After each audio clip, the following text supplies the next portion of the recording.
Fala aí, galera do Globalmente, tudo bem? Sejam bem-vindos e bem-vindas por aqui. Aproveite-se para inscrever-se no canal, ative todas as notificações e também, é claro, se você gostar desse conteúdo, deixe seu like, compartilhe com os seus contatos e aproveite também para conhecer os outros vídeos, os outros shorts que nós temos disponível aqui no canal. É claro que a essa altura do campeonato a gente não poderia deixar de falar do assunto do momento, que são os conflitos envolvendo a autoridade palestina e o Estado de Israel. E muitas pessoas estão tentando entender melhor o porquê desses conflitos, o que acontece naquela região que aparenta ter uma relação tão difícil de ser alcançada, a questão da paz, a questão da diplomacia. Por que essa paz é tão difícil de ser encontrada naquele pequeno território chamado de Palestina, chamado de Israel? Aquele território era chamado de Terra da Palestina durante muito tempo, e hoje é conhecido como Israel e tem dentro desse território o território da Autoridade Palestina. Para a gente tentar entender um pouco melhor essa questão, a gente precisa fazer um certo resumo histórico dos acontecimentos. É bom saber que ali naquele território nunca foi habitado por um único povo. Desde os períodos mais remotos da história, mesmo se nós considerarmos como literal os textos do Antigo Testamento, nós vamos ver que os povos conviviam, nem sempre de modo pacífico, naquele pequeno território que hoje é conhecido como Israel. Ao longo do tempo, ao longo daquele período ali que de alguma maneira é registrado na Bíblia, aquele território foi ocupado pelo reino do norte de Israel, pelo reino de Judá, por Edom, por Amaleque, por Moabe, um pouco perto ali do Mar Morto, pelos filisteus, pelos cananeus, né, que têm diversas origens, e outros povos naquela localidade, mesmo sendo um território pequeno, foi o lar de inúmeros povos. Território esse que chegou a ser dominado pelo Império Grego, pela expansão de Alexandre o Grande, e posteriormente foi dominado pelo Império Romano. Quando Jesus viveu naquele território, era uma região dominada pelo Império Romano e assim continua sendo até a queda do Império Romano Ocidental no final do V século. Depois passa para o controle do Império Bizantino até meados do VII século. O que a gente pode observar também com esse resumo histórico? Nós podemos observar que ali nunca foi um território plenamente independente, nunca foi uma nação de Israel independente. Até porque era um território pequeno, um território muito limitado em recursos naturais, mas que era um corredor estratégico para a geopolítica da antiguidade. Um corredor que ficava entre grandes nações, como o Egito, como a Síria, e depois um território que era do interesse estratégico de gregos, de romanos, de bizantinos, porque é um território que faz ligação entre a África, a Europa, a Ásia, que é a porta de entrada, dependendo do prisma que se analisa, ou para o Oriente Médio, ou então para a própria Europa, para o Mar Mediterrâneo, e por isso é uma região bastante cobiçada historicamente, né? Depois, no VII século, tem o surgimento da religião islâmica na Península Arábica, e aquela religião ela tem um ímpeto conquistador, né? E logo se expande para a região da Palestina e domina aquele território, e esse domínio ele é exercido do século VII, 636, até o final do século XI, em 1091, quando os seljúcidas dominam o território por pouco tempo, por apenas 8 anos até 1099.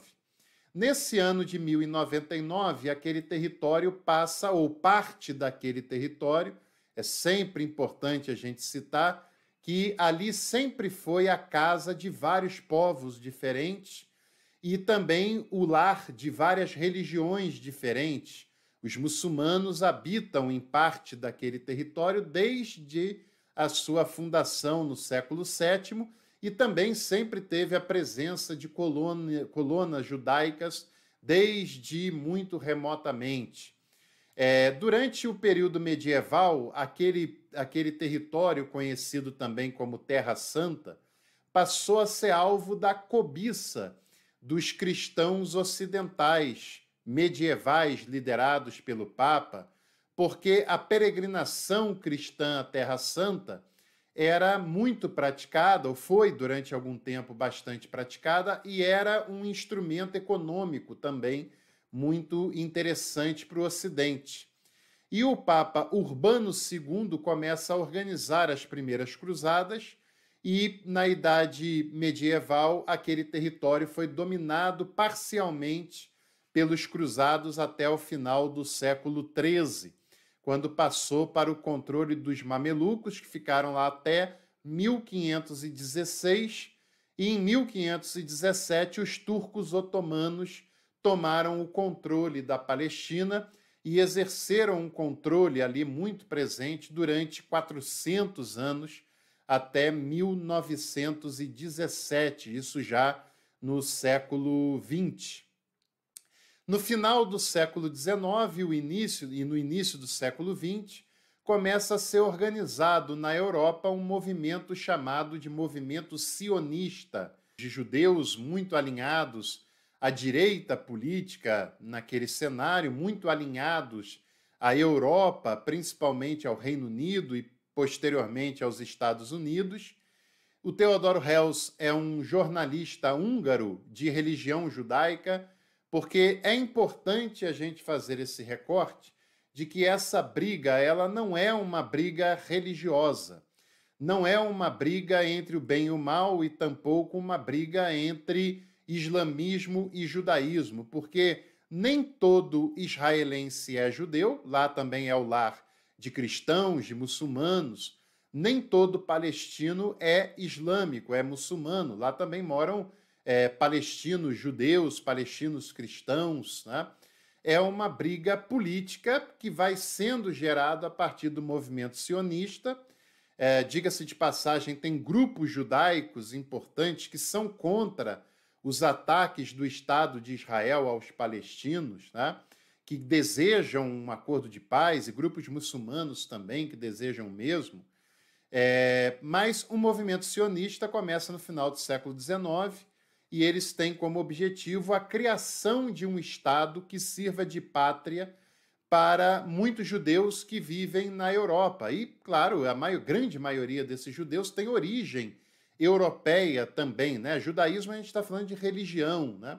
Se você quiser dicas de um historiador que é israelense, contemporâneo, muito importante, tem aqui A Invenção do Povo Judeu, né? Uma leitura contemporânea dessa história religiosa, do Shlomo Sand, que esteve no Brasil recentemente, e também esse livro, que é mais importante ainda para esse assunto, A Invenção da Terra de Israel, do Shlomo Sand, que vai mostrar como, no primeiro momento, se buscou outros territórios para servir de pátria para aquela nação, né? Procurou-se em Uganda, em alguns territórios do leste europeu, mas depois, com o apoio do Reino Unido, com o apoio dos Estados Unidos, do mundo ocidental, se pensou em fazer na própria Palestina.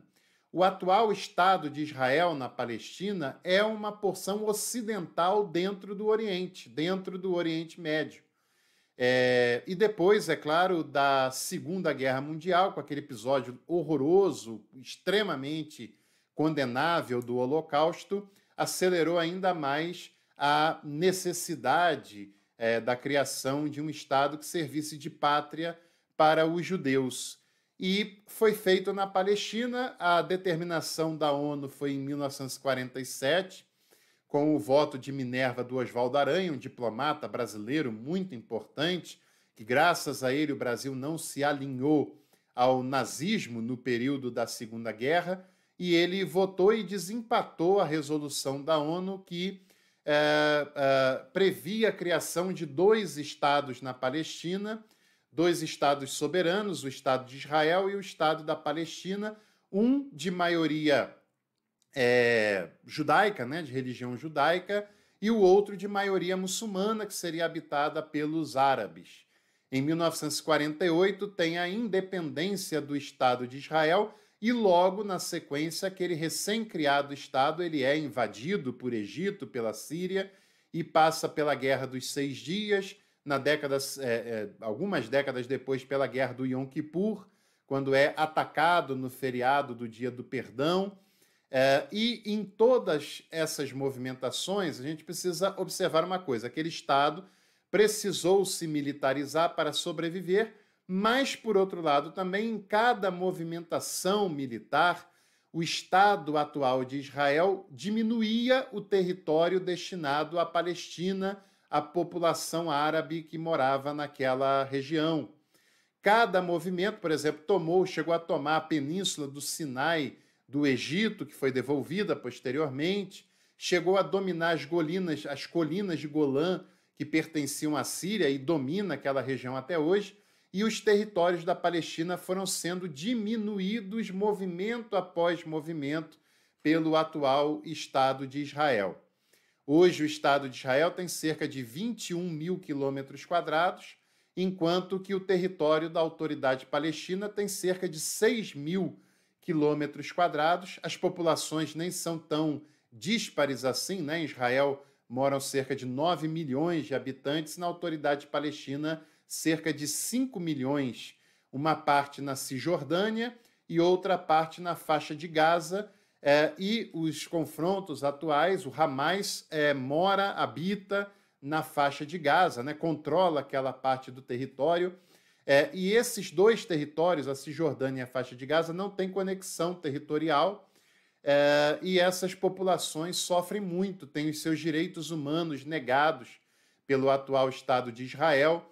Na Cisjordânia tem assentamentos judaicos que têm também como objetivo empurrar a população palestina e limitar cada vez mais o seu acesso àquele território.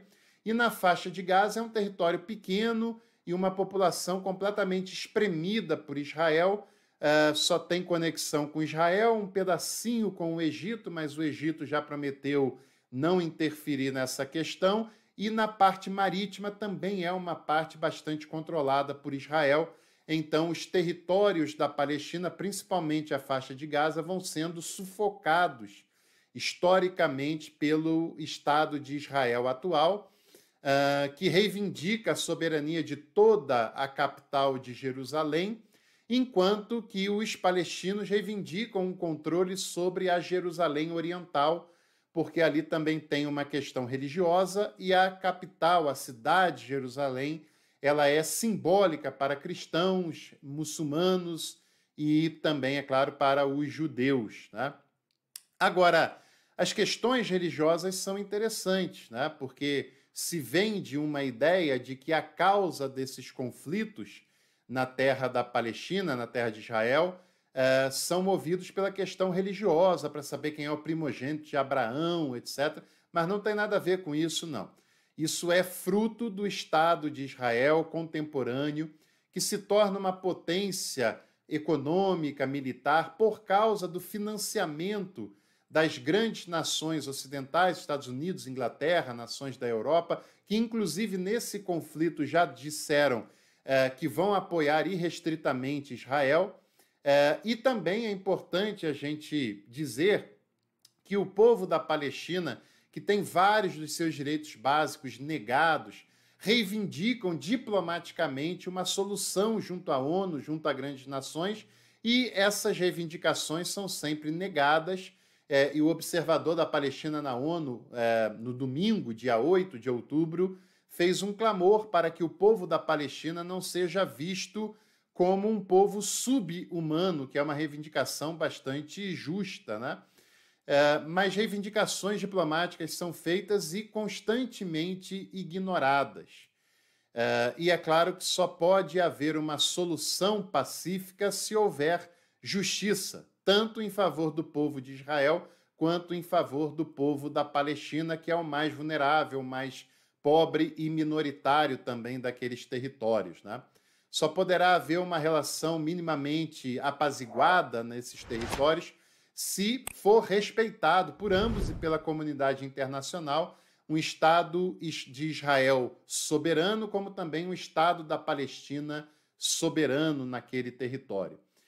E como eu disse também, é claro, há um alinhamento de setores religiosos protestantes, fundamentalistas dos Estados Unidos, com uma leitura religiosa com relação àqueles acontecimentos, dizendo que é uma perseguição religiosa, que é uma causa religiosa, mas não, a causa principal não é religiosa, é uma causa gerada pelo colonialismo ocidental no Oriente Médio, que faz a fundação do Estado de Israel, Estado esse que não tem respeitado os direitos do povo da Palestina, tanto da Cisjordânia quanto principalmente da faixa de Gaza.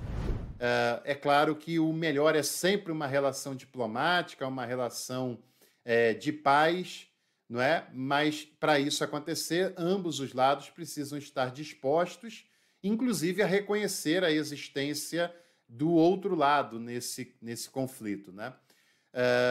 Isso é bastante importante que a gente cite, que a gente fale sobre essas causas políticas, principalmente, que acontecem nesses territórios, e precisamos estar atentos também, porque o poderio militar de Israel é suficiente para massacrar a população da Palestina. Você imagina esse poderio com o apoio de potências como a Inglaterra, como os Estados Unidos, um massacre que não pode haver naquela região e, infelizmente, o número de mortos aumenta hora após hora desde o ataque do sábado, dia 8 de outubro de 2023. A guerra sempre é condenável, nada justifica a guerra, né? A única guerra justificável é contra a fome, como diria Dom Helder Câmara. Todas as mortes de civis devem ser lamentadas, tanto dos israelenses quanto dos palestinos também. E lembrando, esse Estado de Israel contemporâneo não é continuação do Israel lá do Antigo Testamento, lá da época bíblica, e também, claro, esses estados não são limitados pela questão religiosa. Nem todo israelense é judeu, nem todo palestino é muçulmano. A causa dessas brigas recentes, né, contemporâneas, são causas políticas e causas humanitárias também.